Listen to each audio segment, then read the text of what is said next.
माता की, भारत माता की, भारत माता की। हरि के ठिकाने हरियाणा के सारे भाण भैया ने राम राम। हरियाणा के राज्यपाल बंडारू दत्तात्रेय जी,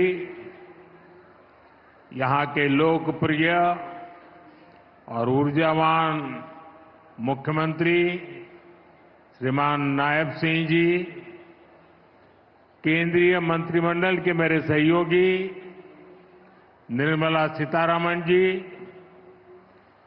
और यहीं के संतान और यहीं के सांसद पूर्व मुख्यमंत्री और सरकार में मेरे साथी श्री मनोहर लाल जी, श्री कृष्णपाल जी,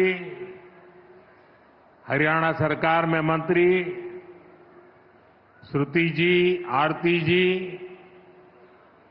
सांसदगण, विधायकगण,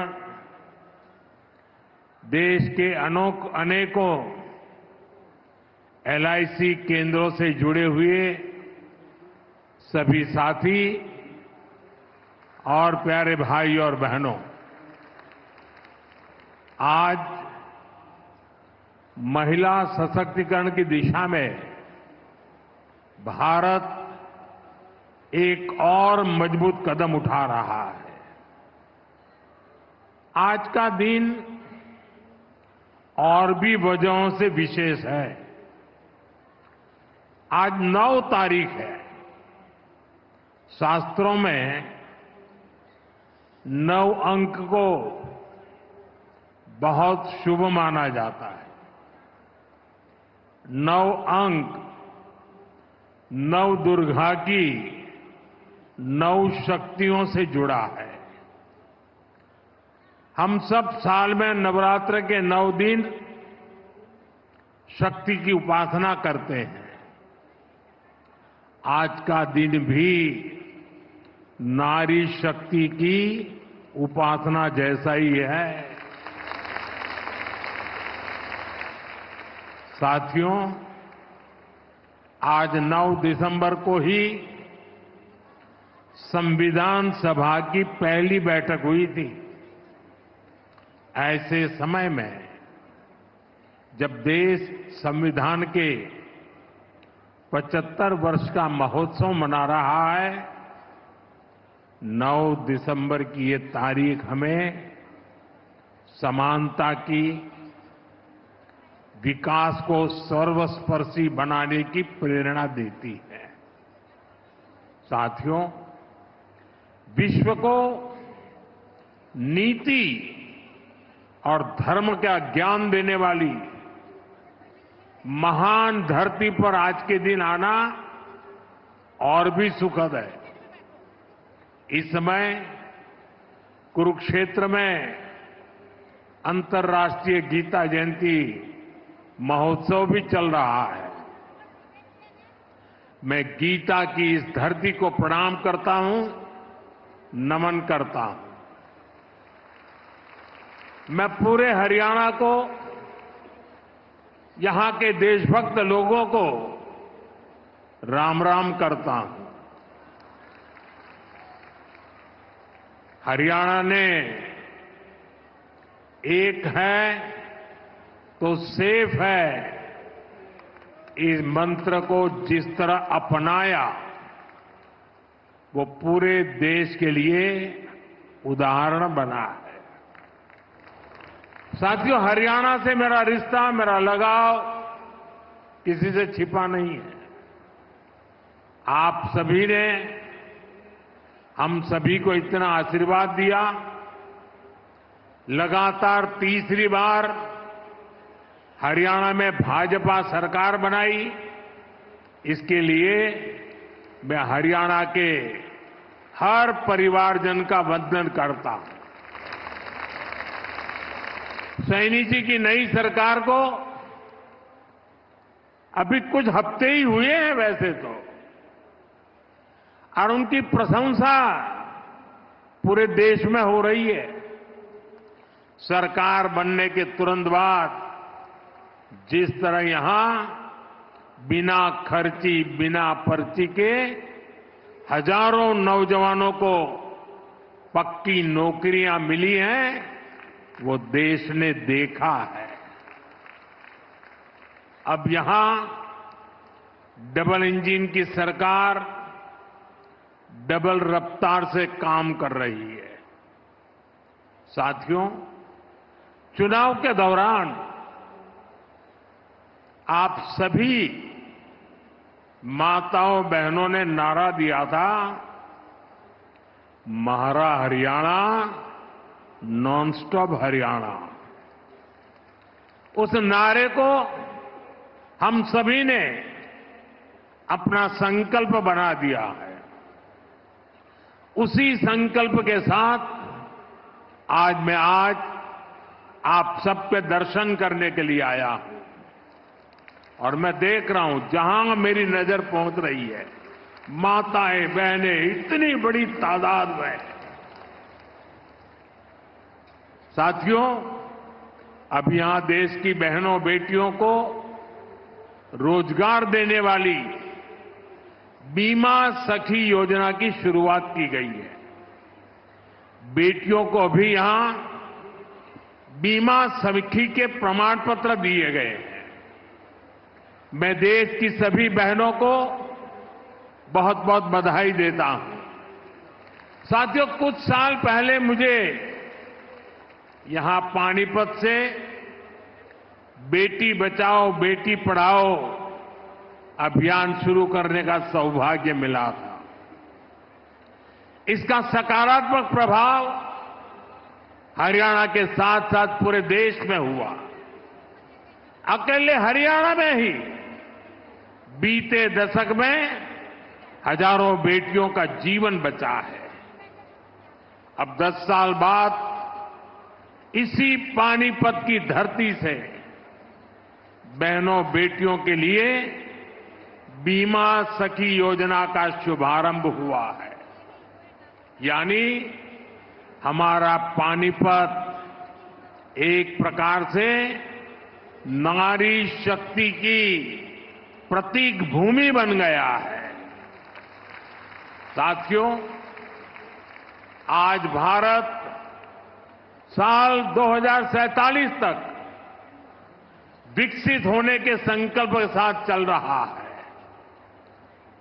1947 से लेकर आज तक के कालखंड में हर वर्ग, हर क्षेत्र की ऊर्जा ने भारत को इस ऊंचाई तक पहुंचाया। लेकिन 2047 के विकसित भारत के संकल्प की सिद्धि के लिए हमें ऊर्जा के ढेर सारे नए स्रोतों की जरूरत है। ऊर्जा का ऐसा ही एक स्रोत हमारा पूर्वी भारत है, हमारे भारत का नॉर्थ ईस्ट है, और ऊर्जा का ऐसा ही महत्वपूर्ण स्रोत है हमारे देश की नारी शक्ति, भारत की नारी शक्ति। भारत को विकसित बनाने के लिए हमें अतिरिक्त ऊर्जा, ये कोटि कोटि हमारी माताएं बहनें हैं, हमारी नारी शक्ति है, वही हमारी प्रेरणा की स्रोत रहने वाली है। आज जो ये महिला सेल्फ हेल्प ग्रुप है, बीमा सखी है, बैंक सखी है, कृषि सखी है, ये विकसित भारत का बहुत बड़ा आधार स्तंभ बनेगी।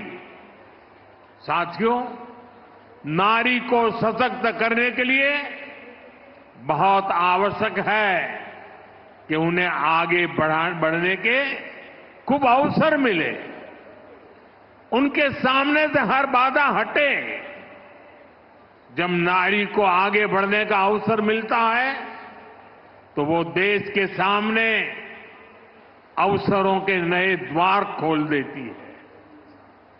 लंबे समय तक हमारे देश में ऐसे अनेक काम थे जो महिलाओं के लिए वर्जित थे।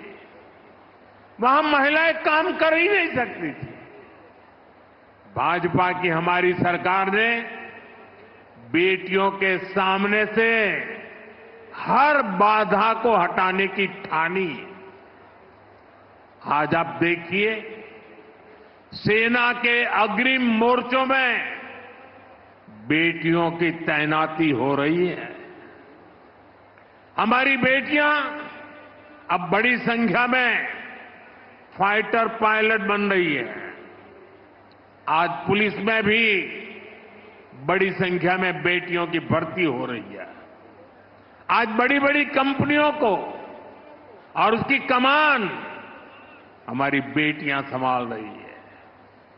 देश में किसानों के, पशुपालकों के 1200 ऐसे उत्पादक संघ या सहकारी समितियां हैं जिनका नेतृत्व महिलाएं कर रही है।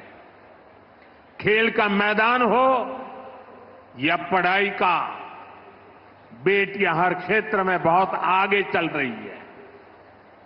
गर्भवती महिलाओं की छुट्टी को बढ़ाकर 26 हफ्ते करने का भी लाभ लाखों बेटियों को मिला है। साथियों, कई बार जब हम किसी खिलाड़ी को मेडल पाकर गर्व से घूमते देखते हैं तो ये भूल जाते हैं कि उस मेडल को पाने के लिए उस खिलाड़ी ने, उस बेटी ने बरसों तक कितनी मेहनत की है।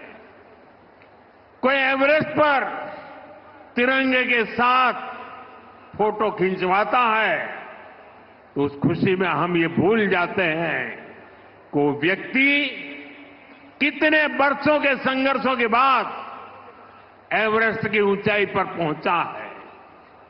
आज यहां जिस बीमा सखी कार्यक्रम की शुरुआत हो रही है, उसकी नींव में भी बरसों की मेहनत है, बरसों की तपस्या है।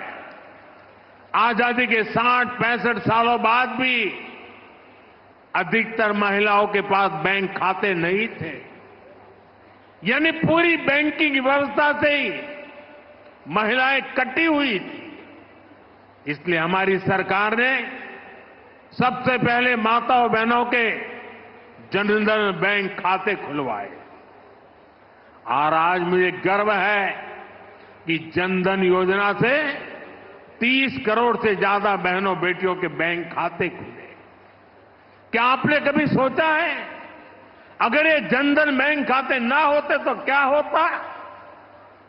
जनधन बैंक खाते ना होते तो गैस सब्सिडी के पैसे सीधे आपके खाते में न आते, कोरोना के समय मिलने वाली मदद न मिली होती, किसान कल्याण निधि के पैसे महिलाओं के खाते में जमा न हो पाते, बेटियों को ज्यादा ब्याज देने वाली सुकन्या समृद्धि योजना का लाभ मिलना मुश्किल होता, अपना घर बनाने के लिए पैसे बेटियों के खाते में सीधे ट्रांसफर न होते, रेहड़ी पटरी लगाने वाली बहनों के लिए बैंक के दरवाजे बंद ही रहते और मुद्रा योजना से करोड़ों बहनों को बिना गारंटी का लोन भी मिलना मुश्किल होता।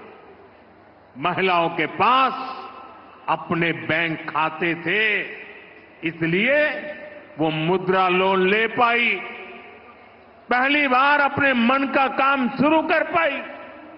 साथियों, गांव-गांव में बैंकिंग सुविधाएं पहुंचाने में हमारी बहनों ने ही बड़ी भूमिका निभाई है। आप कल्पना कर सकते हैं जिनके बैंक खाते तक नहीं थे वो अब बैंक सखी के रूप में गांव के लोगों को बैंकों से जोड़ रही है। बैंक में कैसे बचत होती है, कैसे लोन मिलता है, ये सब कुछ लोगों को सिखा रही है हमारी माताएं बहनें। ऐसी लाखों बैंक सखियां आज गांव में सेवाएं दे रही है। साथियों, बैंक खाते की तरह ही कभी महिलाओं का बीमा भी नहीं होता था। आज लाखों बेटियां उनको बीमा एजेंट, बीमा सखी बनाने का अभियान शुरू हो रहा है। यानी जिस सेवा का लाभ पाने से कभी वो वंचित रही,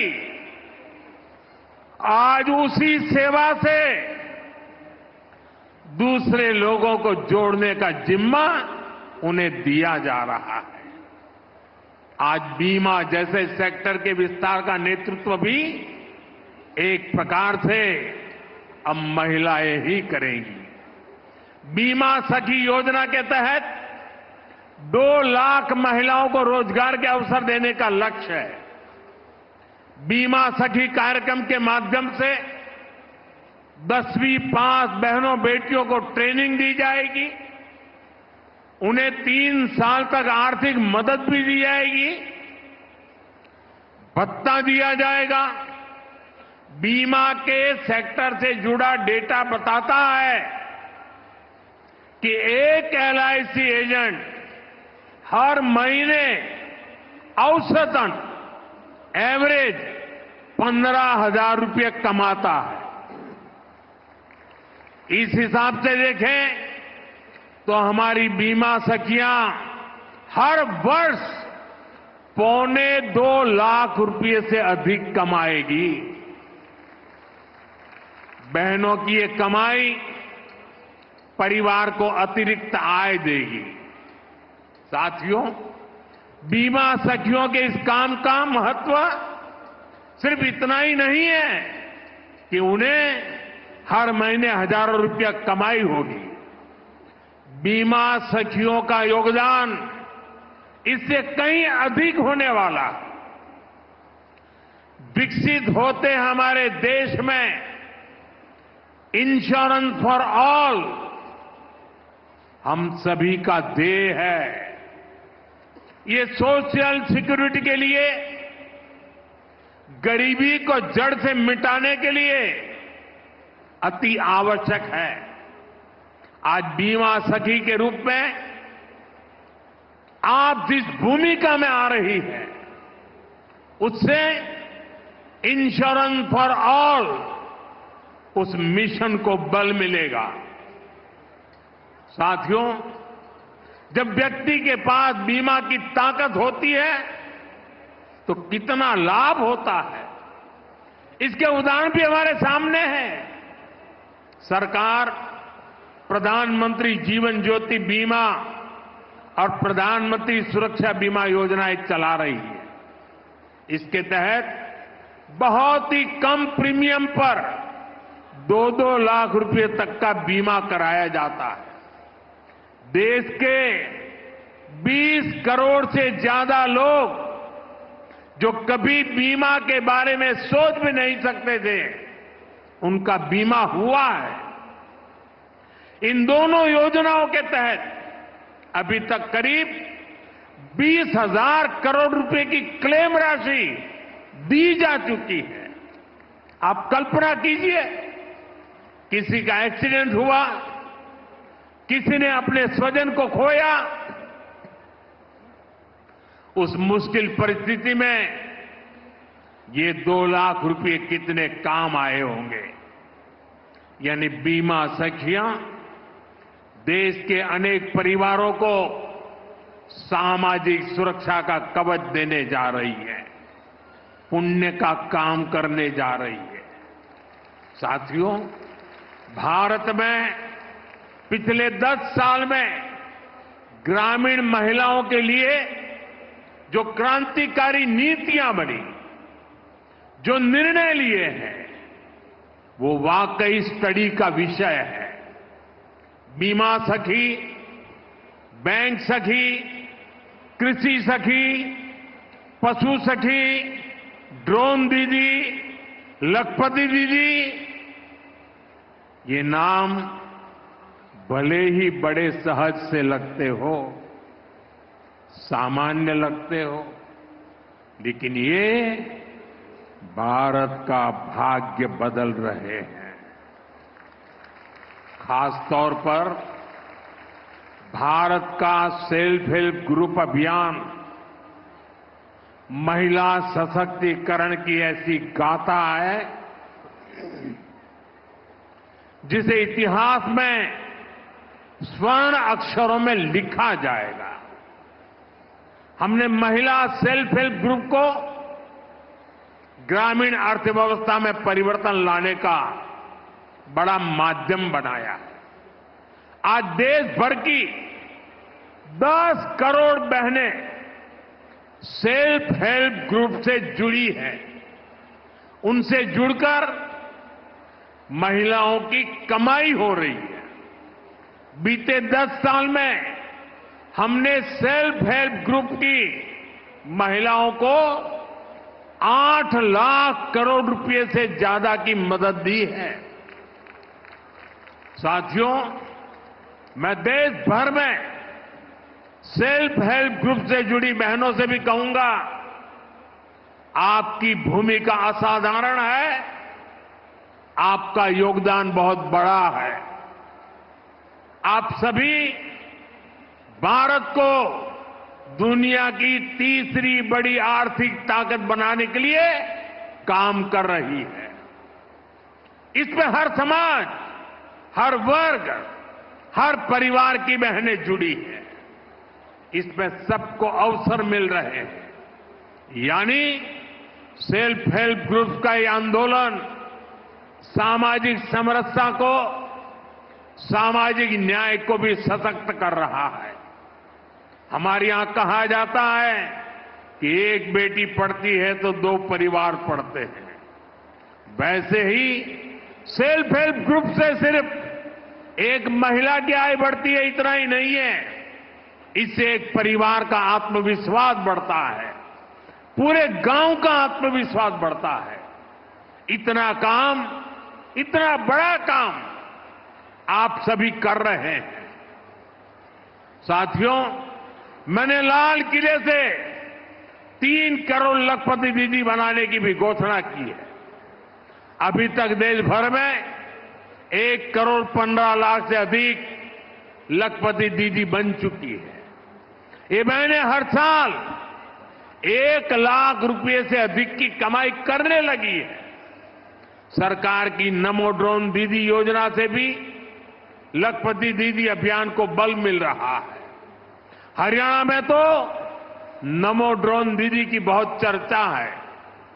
हरियाणा चुनाव के दौरान मैंने कुछ बहनों के इंटरव्यू पढ़े थे। उसमें एक बहन ने बताया कि कैसे उसने ड्रोन पायलट की ट्रेनिंग ली, उनके ग्रुप को ड्रोन मिला। उस बहन ने बताया पिछले खरीफ सीजन में उनको ड्रोन से स्प्रे करने का काम मिला। उन्होंने लगभग 800 एकड़ खेती में ड्रोन से स्प्रे दवा का छिड़काव किया। आप जानती हैं उनको इससे कितना पैसा मिला? इससे उनको 3 लाख रुपए की कमाई हुई। यानी एक सीजन में ही लाखों की कमाई हो रही है। इस योजना से ही खेती और बहनों का जीवन दोनों बदल रहा है। साथियों, आज देश में आधुनिक खेती, प्राकृतिक खेती, नेचुरल फार्मिंग, इसके बारे में जागरूकता बढ़ाने के लिए हजारों कृषि सखियों को ट्रेनिंग दी जा रही है। करीब 70,000 कृषि सखियों को सर्टिफिकेट मिल भी चुका है। ये कृषि सखियां भी हर वर्ष 60,000 रुपये से अधिक कमाने का सामर्थ्य रखती है। ऐसे ही 1.25 लाख से अधिक पशु सखियां आज पशुपालन को लेकर जागरूकता अभियान का हिस्सा बनी। कृषि सखी, पशु सखी, ये भी सिर्फ रोजगार का माध्यम नहीं है। आप सभी मानवता की भी बहुत बड़ी सेवा कर रही है। जैसे मरीज को नई जिंदगी देने में नर्स का बहुत बड़ा योगदान होता है, वैसे ही हमारी कृषि सखियां आने वाली पीढ़ियों के लिए धरती माता को बचाने का काम कर रही है। ये प्राकृतिक खेती के लिए जागरूकता फैलाकर मिट्टी की, हमारे किसानों की, धरती माता की सेवा कर रही है। इसी प्रकार हमारी पशु सखियां भी पशुओं की सेवा से मानव सेवा का बहुत पुण्य काम कमा रही है। साथियों, हर चीज को राजनीति के वोट बैंक को उस तराजू पर तोलने वाले लोग आजकल बहुत हैरान परेशान हैं। उनको समझ ही नहीं आ रहा है कि चुनाव दर चुनाव मोदी के खाते में माताओं, बहनों, बेटियों का आशीर्वाद बढ़ता ही क्यों जा रहा है। जिन लोगों ने माताओं, बहनों को सिर्फ वोट बैंक समझा और चुनाव के समय घोषणाएं करने की ही राजनीति की, वो इस मजबूत रिश्ते को समझ भी नहीं पाएंगे। आज माताओं, बहनों का इतना लाड प्यार मोदी को क्यों मिलता है, ये समझने के लिए उन्हें बीते 10 वर्षों के सफर को याद करना होगा। 10 साल पहले करोड़ों बहनों के पास एक आदत शौचालय नहीं था। मोदी ने देश में 112 करोड़ से अधिक टॉयलेट बनाए। 10 साल पहले करोड़ों बहनों के पास गैस कनेक्शन नहीं था। मोदी ने उन्हें उज्ज्वला के मुफ्त कनेक्शन दिए, सिलेंडर सस्ते किए। बहनों के घरों में पानी का नल नहीं था, हमने घर घर नल से जल पहुंचाना शुरू किया। पहले कोई प्रॉपर्टी महिलाओं के नाम नहीं होती थी, हमने करोड़ों बहनों को पक्के घर की मालकिन बना दिया। कितने लंबे समय से महिलाएं मांग कर रही थी कि उन्हें विधानसभा और लोकसभा में 33% आरक्षण दिया जाए। आपके आशीर्वाद से इस मांग को पूरा करने का सौभाग्य भी हमें मिला। जब सही नीयत से ऐसे ईमानदार प्रयास होते हैं, तभी आप बहनों का आशीर्वाद मिलता है। साथियों, हमारी डबल इंजन सरकार किसानों के कल्याण के लिए भी ईमानदारी से काम कर रही है। पहले 2 कार्यकाल में हरियाणा के किसानों को एमएसपी के रूप में 1.25 लाख करोड़ रुपए से अधिक मिला है। यहां तीसरी बार सरकार बनने के बाद धान, बाजरा और मूंग किसानों को एमएसपी के रूप में 14,000 करोड़ रुपए दिए गए हैं। सूखा प्रभावित किसानों की मदद के लिए भी 800 करोड़ रुपए से अधिक दिए गए हैं। हम सब जानते हैं, हरियाणा को हरित क्रांति का अगुवा बनाने में चौधरी चरण सिंह विश्वविद्यालय ने बड़ी भूमिका निभाई है। अब 21वीं सदी में हरियाणा को फल और सब्जी के क्षेत्र में अग्रणी बनाने में महाराणा प्रताप विश्वविद्यालय का रोल अहम होगा। आज महाराणा प्रताप बागवानी विश्वविद्यालय के नए कैंपस का शिलान्यास हुआ है। इससे इस यूनिवर्सिटी में पढ़ रहे नौजवानों को नई सहूलियत मिलेगी। साथियों, आज मैं हरियाणा के आप सभी लोगों को, सभी बहनों को फिर से भरोसा दे रहा हूं कि राज्य का तेजी से विकास होगा। डबल इंजन की सरकार तीसरे कार्यकाल में 3 गुनी तेजी से काम करेगी और इसमें यहां की नारी शक्ति की भूमिका इसी तरह लगातार बढ़ती रहेगी। आपका प्यार, आपका आशीर्वाद यूं ही हम पर बना रहे, इसी काम के साथ फिर से सभी को बहुत बहुत बधाई, बहुत बहुत शुभकामनाएं। मेरे साथ बोले भारत माता की, भारत माता की, भारत माता की। बहुत बहुत धन्यवाद। आपका कोटि कोटि आभार माननीय प्रधानमंत्री जी। आपके मार्गदर्शन में आज हर न्यूज अपडेट के लिए डिस्क्रिप्शन बॉक्स में दिए हुए लिंक से ज्वाइन करें रॉयल बुलेटिन का व्हाट्सएप ग्रुप और पाएं हर खबर सबसे पहले अपने व्हाट्सएप पर। अपने आसपास की खबरों के लिए सब्सक्राइब करें रॉयल बुलेटिन और इस वीडियो पर कमेंट के जरिए अपनी राय देना ना भूलें।